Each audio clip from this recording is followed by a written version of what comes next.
Já que já oramos, então vamos direto para a exposição. Meus irmãos, quando vocês têm o costume de olhar o manual quando vocês compram algum aparelho, ou você vai tentando montar mesmo? Vocês olham o manual para montar? Não, Tiago, não? Geralmente não, né? Mas seria bom, porque quem fabricou, ele manda o manual justamente para a gente poder saber como utilizar. A gente devia ler os manuais. Mas se você compra alguma coisa da China, está em chinês ou em inglês, dificilmente você vai saber como que você vai colocar para funcionar o negócio, né? Mas eu estou olhando sempre o manual agora, porque lá tem os mínimos detalhes para a gente colocar a coisa para funcionar. Irmãos, e é interessante que o pastor Felipe disse uma coisa nas suas palestras, que quem tem o manual de um casamento é a Bíblia. Quem escreveu, quem fundou o casamento é o próprio Deus. Então Ele é o manual, Ele nos deu o manual, a Bíblia.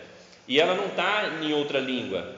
Graças à reforma protestante que nós comemoramos no sábado, nós podemos ler a Bíblia na nossa própria língua, porque antes ela só tinha no grego, no latim e no hebraico. Então nós temos o manual da vida, o manual do casamento na nossa própria mão. Irmãos, e não sei se vocês lembram de tudo que a gente estava meditando em Efésios, mas agora nós chegamos, depois do capítulo 4, aonde o apóstolo Paulo fala da vida prática do crente. Como que em Cristo e na igreja, o velho gentio, lembra? O velho homem, agora ele possa reconstruir a sua vida moral e ele possa reconstruir o seu casamento. Tanto que nós falamos na última pregação sobre a vida moral, como que deve ser a nossa vida, mas agora ele vai falar do casamento. É interessante que no capítulo 5, versículo 18, ele vai dizer que o crente, na minha linguagem, não pode encher a cara. Ele não pode se embriagar de vinho, mas ele deve ser cheio do quê? Do Espírito Santo. E daí ele fala que para a gente ser cheio do Espírito Santo, a gente tem que estar na comunhão da igreja, cantando louvores, lendo a palavra, orando. E depois Paulo vai falar no versículo 21 do capítulo 5, que nós devemos sujeitar uns aos outros e ter o temor de Cristo. E agora, depois de falar para sermos cheios do Espírito Santo, depois de falar para nos sujeitarmos uns aos outros e temer a Cristo, o primeiro exemplo que ele fala de ser cheio do Espírito Santo e sujeitar uns aos outros é o casamento. Então nós chegamos já a algumas conclusões que não tem como eu estar cheio do Espírito Santo sem que eu ame a minha esposa. Nós vemos de fato quem é um homem de Deus se você frequenta a minha casa e vê como que eu trato a minha esposa. Porque aqui na igreja eu posso mostrar para você um grande homem espiritual, mas você vai ver de fato se eu estou cheio do Espírito Santo, da forma que eu trato a Sheila, se eu amo ela. E da mesma maneira, uma mulher cheia do Espírito Santo, Paulo está dizendo aqui, é uma mulher que é submissa e respeita o seu marido. Então nós nos enchemos do Espírito Santo no domingo, mas eu vou mostrar se estou cheio na segunda-feira, lá na minha casa. E depois ele vai falar inclusive do trabalho. Então o crente cheio do Espírito Santo, ele mostra na sua vida prática que ele está cheio. E é interessante, irmãos, que Paulo ele falou no capítulo 4, no versículo 22, que nós temos que jogar fora o velho homem. Nós temos que nos despojar do velho homem. E no versículo 24 do capítulo 4, ele fala que eu tenho que me revestir do novo homem. Quando ele fala isso, ele fala, nós somos descendentes de Adão, o nosso representante perante Deus. Todo mundo veio de Adão e Eva, não é verdade? Então Paulo vem falar assim, você tem que jogar fora o velho Adão e se revestir agora do descendente de Cristo. Por que eu estou falando isso? Porque nós, como descendentes de Adão, a nossa atitude no casamento, ela se tornou pecaminosa. O velho homem, ele saiu do prumo da palavra de Deus. O velho homem saiu do prumo do manual de Deus, que é a Bíblia. Então, o homem, descendente de Adão, ele não é esse homem que Paulo está falando aqui para amar a sua esposa como Cristo amou a igreja. O velho homem, ou ele é machista demais, ou ele é omisso demais. É difícil encontrar homens que não conhecem a Cristo que ele consegue ter o meio termo de amar a sua esposa, liderar a sua esposa, ou ele é muito machista, inclusive até violento. E eu não sei se vocês sabem, as maiores quantidades de ocorrência policial em Abaeté é violência doméstica, sabia? O Elias me falou isso. As maiores chamadas da polícia é violência doméstica. Os velhos adões, os velhos homens agredindo as suas esposas. Mas também há homens que eles vão para o lado contrário, eles são totalmente omissos. Mas também há as velhas Evas. A velha Eva, ou ela se torna totalmente passiva e aceita inclusive agressões, traições, ou a velha Eva, ela se torna insubmissa e toma o lugar do seu marido da liderança na casa. E é interessante que a psicologia diz que os opostos se atraem. E como nós somos descendentes de Adão, nós temos que olhar para os nossos pais e ver como eles foram no casamento, porque muito provavelmente nós vamos fazer quase igual eles fizeram. É lógico que há exceções. Por exemplo, um homem muito violento, geralmente ele gera um filho muito violento. Um homem muito passivo, muito omisso, um pai muito omisso em casa, ele geralmente gera um filho omisso. Uma menina que viu a sua mãe liderar a casa, geralmente ela vai ser uma mulher que vai querer liderar a casa. E a psicologia diz que os opostos se atraem. Uma mulher que lidera, que é forte, ela procura um homem fraco. E um homem machista, ele procura uma mulher que vai aceitar tudo. Ou um homem omisso procura uma mulher forte que vai liderar a sua casa. Mas estou falando de velhos homens, descendentes de Adão. Não estou falando de cristãos, de nós. Então o que Deus tem para dizer hoje, irmãos, com esse texto, é que Cristo governa a sua casa, a igreja. Por isso, o homem deve governar a sua casa. Olha o que Deus está dizendo hoje para você. Assim diz o Senhor, pela Bíblia, que Cristo governa muito bem a sua casa, que é a igreja. E os homens devem governar a sua casa. Mas veja que Cristo governa com amor, sacrifício e investimento. Cristo governa com amor, sacrifício e investimento. Ele investe na sua noiva.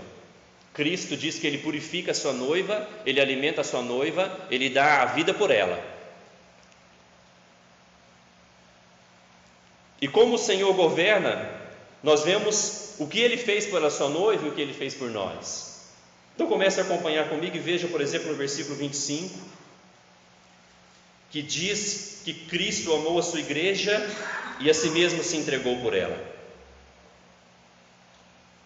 Ou seja, Jesus, na atitude de amor, Ele se entregou na cruz do Calvário por cada um de nós.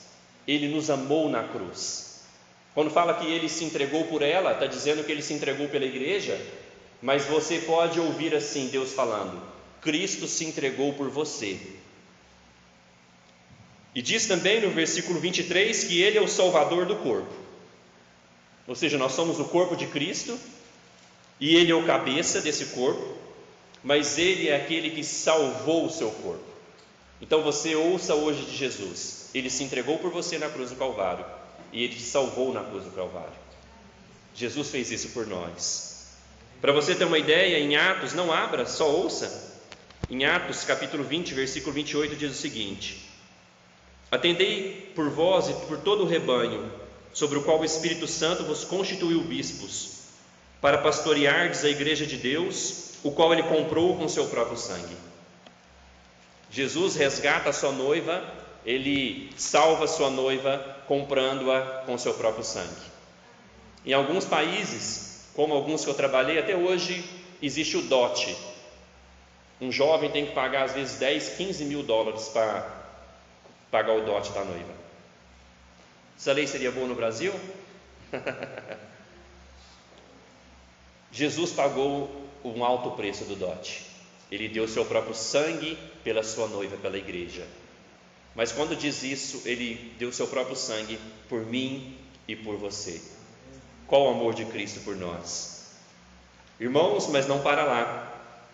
Diz no versículo 26 que Cristo, além de salvar, além de se entregar por ela, de pagar o dote, disse que Ele está agora santificando a sua noiva, Ele está santificando a igreja.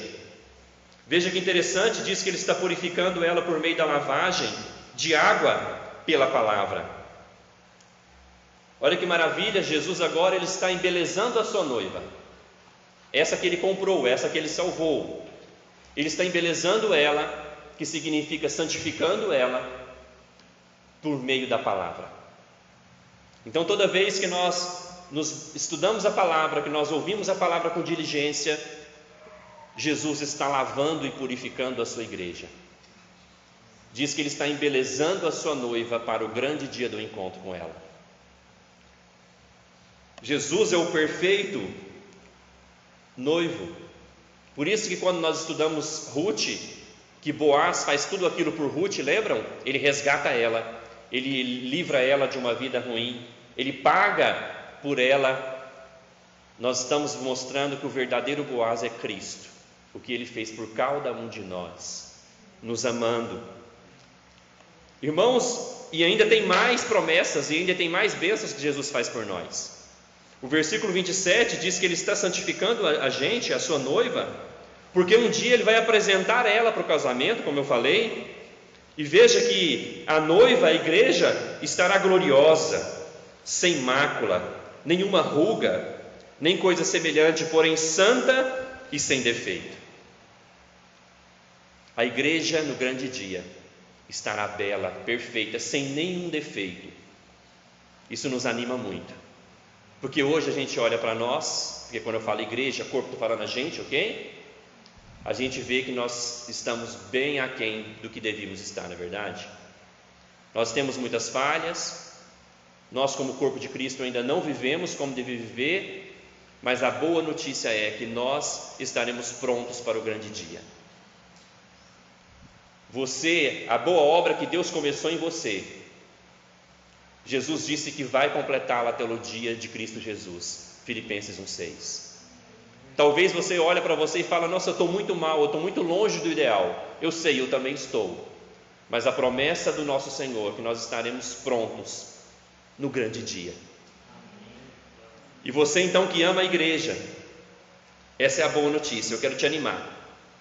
Você que tem se esforçado pela igreja, eu quero te animar para que você não se preocupe, porque a igreja está nas mãos do dono certo. Se ela estivesse nas nossas mãos, nós estaríamos perdidos.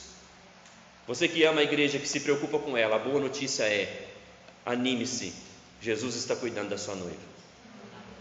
E você que não ainda se importa muito com a igreja, desperta, você que dorme, porque esse é o grande propósito de Deus na terra. Nós já falamos isso aqui. O propósito eterno de Deus é salvar a sua igreja, santificar a sua igreja, prepará-la para o grande dia, e Jesus vai fazer isso.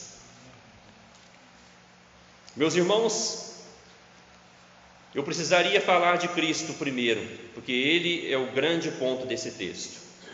Mas nós vemos que esse texto também fala de casamento. E nós vemos aqui a analogia de Cristo. Ele faz uma analogia entre Cristo e a igreja, e entre o casamento entre homem e mulher. Então o nosso casamento, irmãos, ele não acaba em nós mesmos. O nosso casamento é uma analogia que aponta para Cristo e a sua igreja.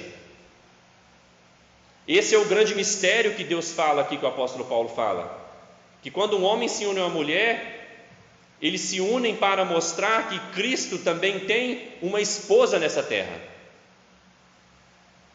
Então isso é muito profundo, talvez eu não estou conseguindo explicar, mas eu quero dizer que o nosso casamento, ele vai além de nós mesmos. A minha união com a minha esposa, ela existe para mostrar que Deus tem um povo nessa terra. Por isso eu devo estar cheio do Espírito Santo e fazer o que o manual deve, porque o casamento não é para um fim em mim mesmo. E é isso que o mundo tem tentado dizer sobre o casamento. Por isso que nós temos que ouvir o manual. Porque o mundo fala assim: você tem que casar para ser feliz. Até essas semanas, eu até falei no dia da palestra aqui do pastor Felipe, Eu estava vendo uma entrevista no Globo e disse que o Gustavo Lima acordou de madrugada, aquele cantor famoso, vocês devem saber, né? Diz que ele acordou de madrugada e disse que ele acordou a esposa, ela dando testemunho, e falou assim: olha, nós não vamos ficar mais juntos não, depois de uns 6 anos casados, 2 filhos, porque eu não estou feliz mais, estou saindo de casa. Porque para o mundo o casamento eu preciso ser feliz, mas para o cristão o casamento é uma aliança que glorifica a Deus. Porque se depender da nossa felicidade, irmãos, a gente casa e separa talvez todo ano, não é mesmo? Às vezes eu estou mais apaixonado, mais feliz, mas às vezes eu estou frustrado, e principalmente ela deve estar. O que mantém a nossa aliança não é que eu estou bem, o que mantém a nossa aliança é aquilo que nós prometemos diante de Deus, de chegar até o final para a glória de Deus. E um casamento cristão é: eu quero fazê-la feliz e não quero ser feliz.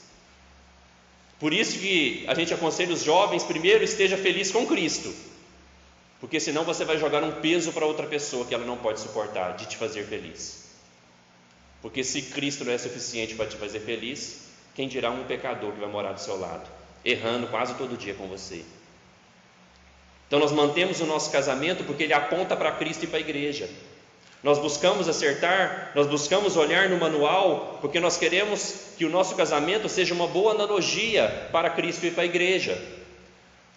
Nós queremos manter a nossa aliança para a glória de Deus. Mas o que diz o manual? Vocês perceberam um pouquinho? O manual mostra que nós somos iguais perante Deus em valor. Deus nos ama da mesma maneira que ama um homem ou uma mulher. Nós temos o mesmo valor perante Deus. Mas o manual nos mostra que nós temos papéis diferentes. Vocês perceberam? Os nossos papéis no casamento são complementares. E aqui achei interessante que eu contei há 9 versículos falando do papel do homem e apenas 3 falando do papel da mulher. Qual que você acha que é o mais difícil? Que tem mais, não é não? Há 9 versículos falando do papel do homem e apenas 3 da mulher. Eu acho que é mais difícil para a gente. E o manual vem dizer, irmãos, Cristo vem dizer aqui claramente para nós, que o homem é o cabeça, é o líder da sua mulher. Como Cristo é o cabeça, é o líder da sua igreja. Mas como eu falei, o velho homem, ele é machista ou omisso. Mas o novo homem, como Cristo, ele lidera em amor. Cristo não lidera a sua igreja oprimindo ela. Cristo lidera a sua igreja com amor, com sacrifício e alimentando ela, como eu falei no começo. Esse é o nosso desafio. Ser o cabeça da nossa casa. E cabeça significa dar direção. A cabeça é aquele que pensa. E Cristo dá a direção clara para a sua igreja. Nós sabemos que nós temos que adorá-lo todo domingo, que nós temos que orar. A direção que Cristo dá para a igreja, eu coloquei ele do lado do bebedouro, depois você dá uma olhada. Que nós temos que ter comunhão, que nós temos que ter santificação. Jesus deixou bem claro para a sua igreja, ele deu a direção, e nós sabemos para onde estamos indo, para a terra prometida. Então, quando fala que o homem é o cabeça, irmãos, quer dizer que nós damos direção para a nossa casa. A nossa família, os homens casados aqui, a nossa família tem que saber para onde eles estão indo. Qual que é o propósito da nossa casa? Senão a nossa família fica perdida. E mulheres não gostam de ficar perdidas. Elas se sentem inseguras. É verdade, mulheres? Nós temos que dar a direção para a nossa casa. Para onde nós estamos indo? Quais são os nossos propósitos? Quais são os nossos projetos familiares? Lembrando que a prioridade de um homem liderar a sua esposa e os seus filhos é para que eles sirvam ao Senhor. O principal desafio nosso é liderar a nossa casa para que eles adorem a Deus. É nós que 5, 6 horas da tarde falamos: olha, está na hora de despertar para a gente ir para o culto. É nós que damos prioridade a uma reunião de oração. É nós que damos prioridade, inclusive, para conhecer a Bíblia e vir no estudo bíblico. Por quê? Porque nós vimos que Cristo, no versículo 26, Ele santifica a sua igreja por meio da lavagem de água pela palavra. Isso nos mostra que o responsável para que a minha família conheça a palavra sou eu. Tanto guiá-los na igreja, levá-los para a igreja, tanto ensiná-los também em casa. Por isso eu falo quase todo mês aqui para os homens: façam o culto familiar na sua casa. Por quê? Você é o pastor da sua casa, não sou eu. Eu sou o seu cooperador. É o homem que direciona a sua família para adorar a Deus. Porque como Cristo vai apresentar a sua igreja um dia, é eu que vou apresentar a Cher um dia perante Deus. Ele está me dando essa responsabilidade de cuidar do meu pequeno rebanho. Não sei se vocês lembram, em 1 Timóteo, capítulo 2 ou 3, me esqueci, diz que o homem que governa bem a sua própria casa, depois ele está apto para governar a igreja. Ou seja, eu sou o pastor de um pequeno rebanho, de 3 pessoas dentro da minha casa. Se eu não exerço bem dentro da minha própria casa, como que eu vou exercer bem dentro de 30 pessoas? Por isso todo homem é o pastor da sua família. Então, se você tem que ensinar a palavra, você tem que aprender mais. Estou achando muito legal as mulheres se encontrarem para discutir um livro, para estudarem a Bíblia. No nosso estudo bíblico tem mais mulheres do que homens, mas a responsabilidade de conhecer mais é nossa. Porque é a gente que lava a nossa família pela palavra. Porque a nossa família são feitas de pessoas pecadoras que precisam ouvir a palavra para que Cristo lave-os pela palavra, assim como Ele faz com a sua igreja. Meus irmãos, então, como o amor de Cristo é sacrificial, Ele busca o bem. Porque é interessante o versículo 28 e 29, diz que a nossa esposa, ela é como se fosse a nossa própria carne. Olha que interessante. Diz que nós devemos amá-las como o nosso próprio corpo. Daí no 29 diz que ninguém jamais odiou a própria carne. Antes a alimenta e dela cuida, como também Cristo faz com a igreja. Ou seja, nós devemos investir na nossa mulher. Sabemos que investindo nela, nós estamos investindo em nós mesmos. Se a minha mulher cresce no relacionamento com Deus, quem está sendo beneficiado sou eu. Nós devemos investir nas nossas mulheres, investir em tudo, para que ela seja mais capacitada profissionalmente, para que ela esteja mais bonita. Então põe a mão no bolso aí, dá o cartão de crédito lá, vai comprar umas roupas. Amém, mulheres? Amém. Porque se ela está mais bonita, quem que vai desfrutar dessa beleza? Se ela está mais bonita, é bom para mim. Se ela está mais capacitada teologicamente, é bom para mim, porque diz que a mulher sábia edifica a sua casa. Se ela está mais piedosa, mais santificada, é bom para mim, porque a mulher virtuosa faz tudo para a sua família e para os seus filhos. Então, irmãos, não tem como eu querer o mal da minha esposa, sendo que ela e eu são uma só carne, vai dizer aqui. E é interessante que nós vemos que nós devemos alimentá-las, e veja que Deus inclusive nos deu um corpo diferente, né? Nós temos mais força, mais músculos. É justamente para o que a gente faz o que está no versículo 29, que é alimentar e cuidar. Isso significa não só colocar o pão dentro de casa, mas protegê-la. Por isso a figura do homem é sempre essa figura que sai de casa para ganhar o pão, e a figura da mulher é sempre essa que fica dentro de casa. Mas não significa que o homem não pode ajudar dentro de casa, e não significa que a mulher não possa sair também para fora de casa. Mas Deus deu uma estrutura física para o homem, para que ele corra mais risco mesmo fora de casa, para que nós possamos alimentá-la e cuidar dela, protegê-la. Por isso é inadmissível a violência contra a mulher. E por que está crescendo a violência contra a mulher? porque não tem homens para protegê-las. Eu fico pensando nessas mulheres que apanham, não é possível que elas não tenham um irmão, não é possível que elas tenham um tio, um primo, um pai, um amigo. Porque se o meu cunhado começa a pensar que vai bater na minha irmã, eu bato lá na casa dele, eu bato lá em São Paulo. Então as mulheres estão sofrendo porque os homens se tornaram omissos e machistas. Tem o que bate e tem o omisso que não defende. Mas o manual nos diz que o homem bíblico, o homem cristão, ele defende, protege, lava a sua mulher e a sua família pela palavra, assim como Cristo faz com a igreja. É difícil? É claro. Por isso que nós devemos ser cheios do Espírito Santo, porque é o Espírito Santo que nos capacitará para isso. Então, homens, quero dizer uma coisa: a última palavra é a sua. Mas se a última palavra é a sua, se você decide baseado no amor sacrificial, a sua esposa vai ficar feliz com a última palavra. Se você está buscando amá-la, protegê-la, ela vai ficar feliz com a sua última palavra.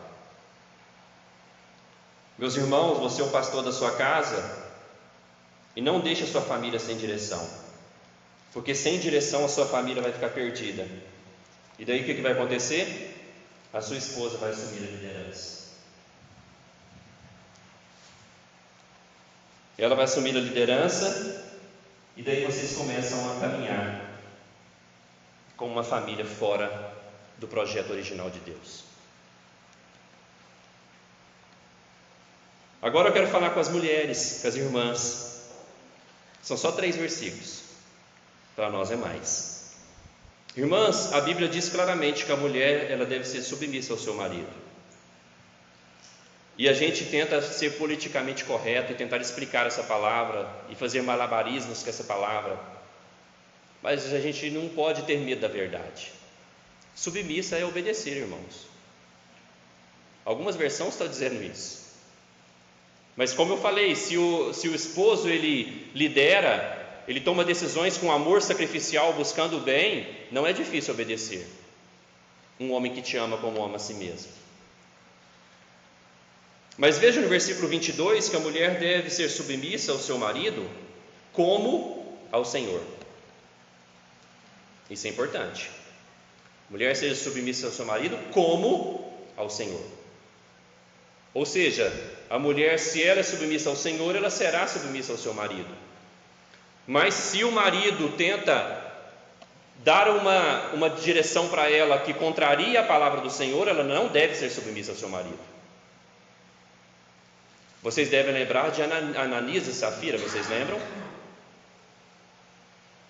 No começo da igreja, as coisas aconteciam com mais poder. E diz que Ananias, ele mentiu em relação a uma oferta.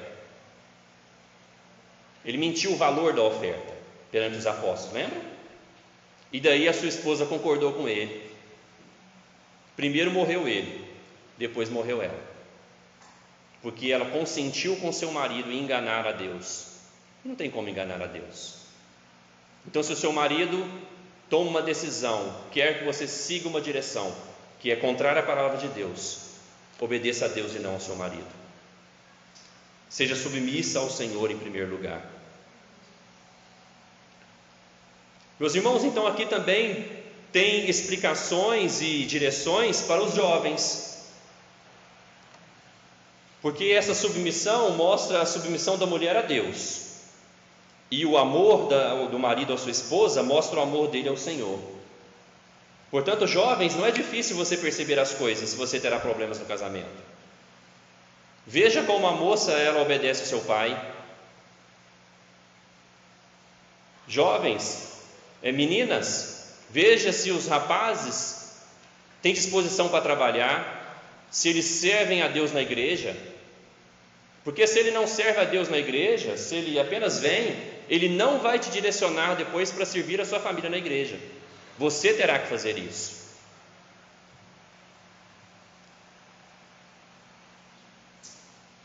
Então, seguir essa direção É importante para que as coisas na família funcionem como Deus quer. E se não há direção, fica confortável e aí a mulher acaba e assume a responsabilidade.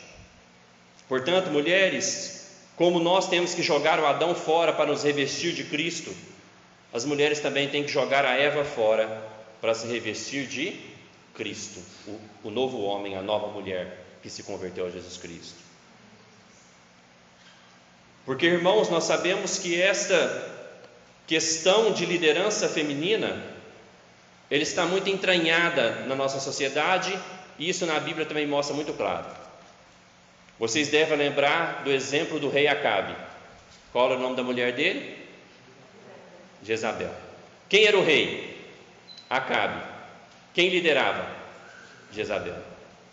Manipulando o seu marido, acabando com o reinado dele.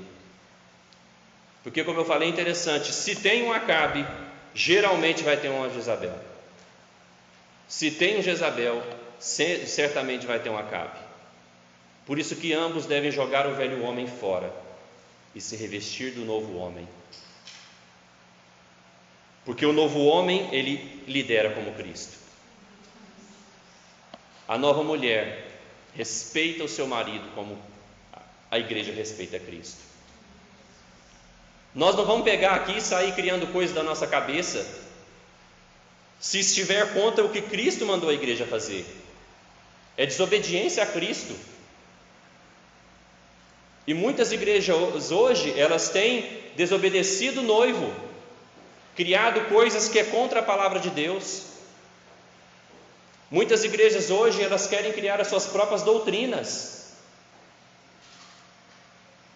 Mas a igreja deve estar submissa ao seu cabeça, assim como a mulher está submissa ao seu marido. Portanto, irmãos, nós devemos evitar algumas brincadeiras. Tem algumas brincadeiras no nosso meio que fala do senhorio em casa, não tem? A última palavra é minha. Eu falo, sim, Senhor. Eu acho que nós devemos evitar essas brincadeiras.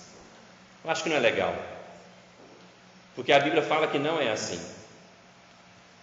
Essas brincadeiras estão por aí,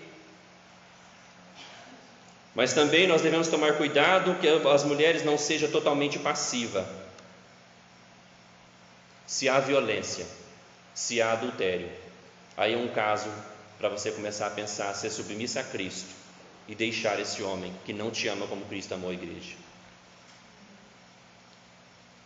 Se há violência, se há adultério. Irmãos, mas há algo também muito importante para as nossas famílias no versículo 31. Alguém lê em voz alta, por favor? Eis porque deixará o homem a seu pai e a sua mãe, e se unirá à sua mulher, e se tornarão os dois uma só carne. Eu chamei esse ponto de o distanciamento social. Pastor Felipe falou um pouquinho dele aqui, e até surgiram algumas dúvidas, então hoje eu vou destrinchar um pouquinho mais. Aqui está falando, irmãos, e veja bem que Deus falou isso em Gênesis 2:24, depois Jesus repetiu isso, esse mesmo versículo, e agora Paulo fala a mesma coisa, que quem criou o casamento foi Deus, então ele dá um manual. E aqui nós vemos que o casamento é entre um homem e uma mulher, é básico falar isso, é óbvio, mas hoje nós temos que repetir isso.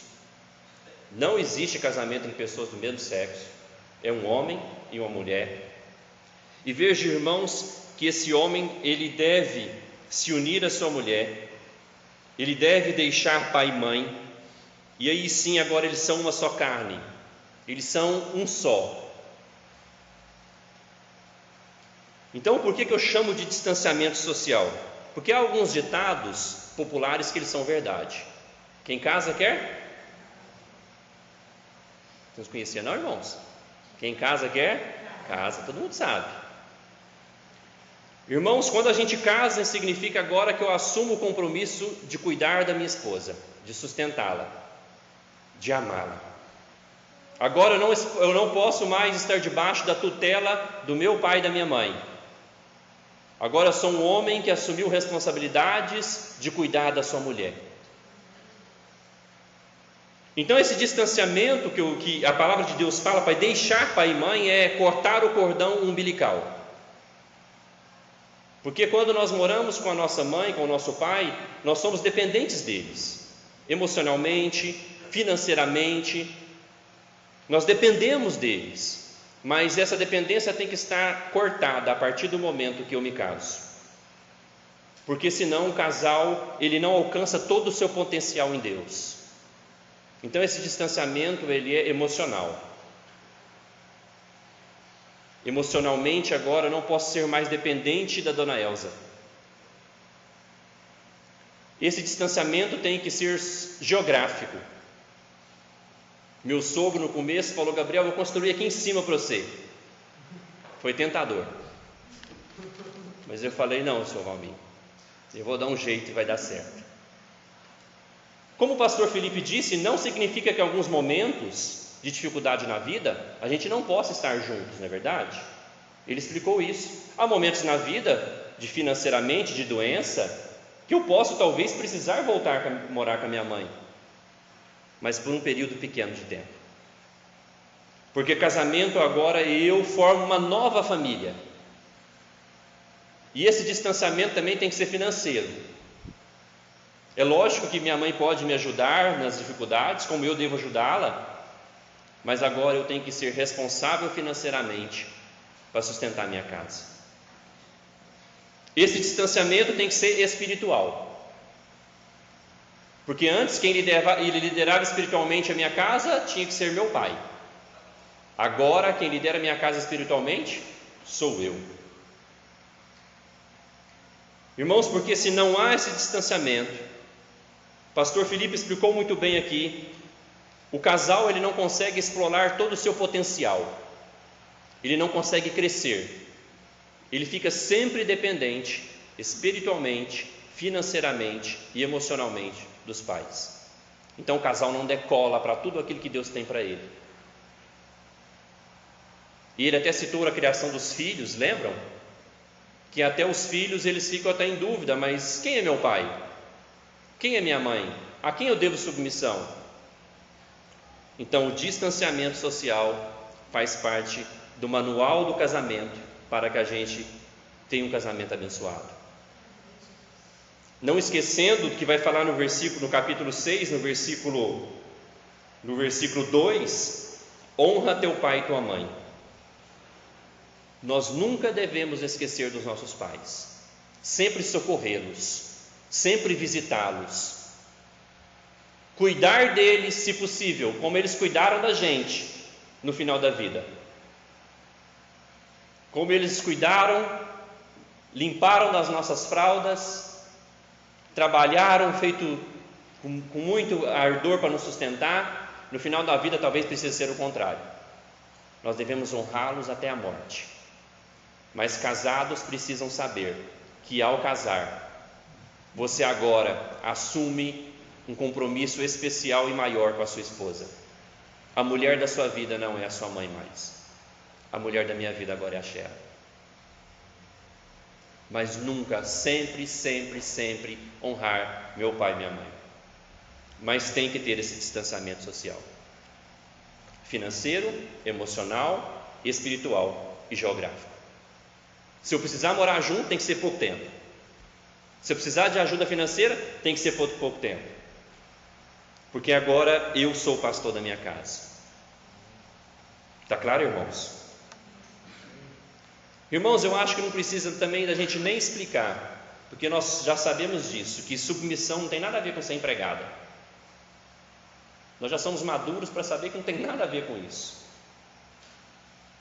Submissão é confiar no seu marido, que ele é o cabeça e ele lidera, e você obedece, sabendo que ele escolhe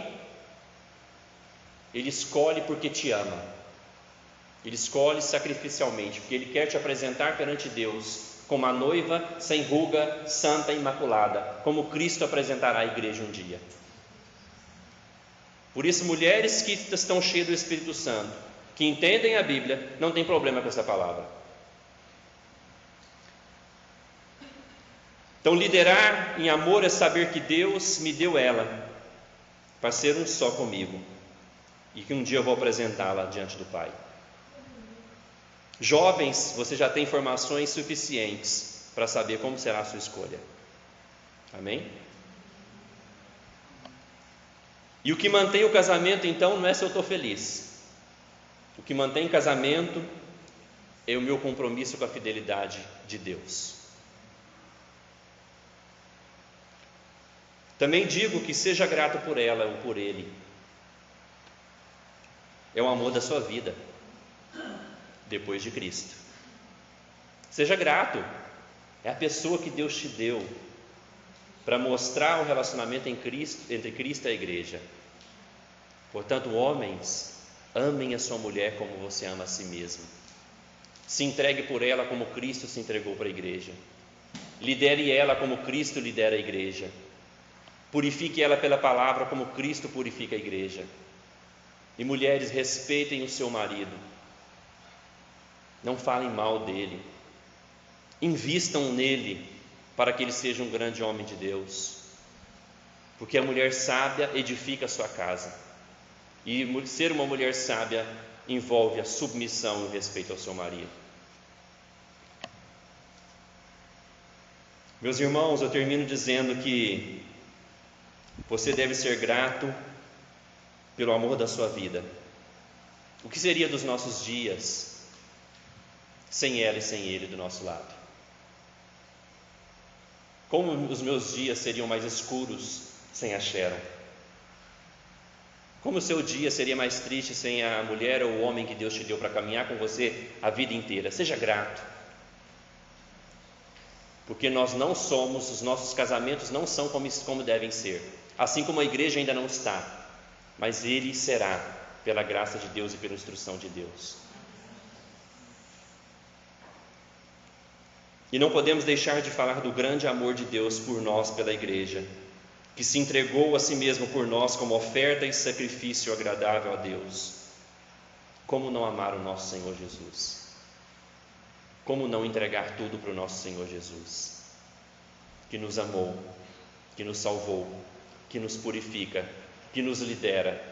Como não amar Jesus com tudo que nós temos? Como não buscar ser cheio do Espírito Santo e agora investir no nosso casamento para a glória de Deus, sendo grato por ele e por ela? E vamos caminhar até o fim. Amém? Nós vamos caminhar até o fim. Eu quero propor hoje então